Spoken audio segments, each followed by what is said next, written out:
අපේ බුදුරජාණන් වහන්සේගේ සිරසට ගල් පෙරලපු කෙනා කාශ්‍යප බුදුරජාණන් වහන්සේගේ චෛත්‍යයට මල් පූජා කරපු අය සංසාරේ.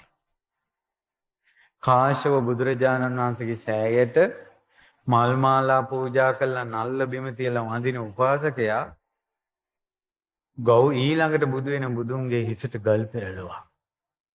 සංසාරේ. නිවන් දකින ජීවිතේ දක්වා මා තුල නම් අසත්පුරුෂකමක් නම් හටගන්න එපා කියලා පතන්න මේ සෑයවල් වැඳ වැඳ.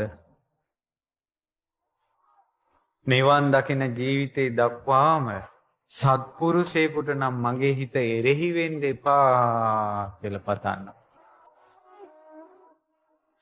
නිවන් දකින ජීවිතේ දක්වා තුනුරුවන්ටම මම දාස වේවා කියලා පතන්න.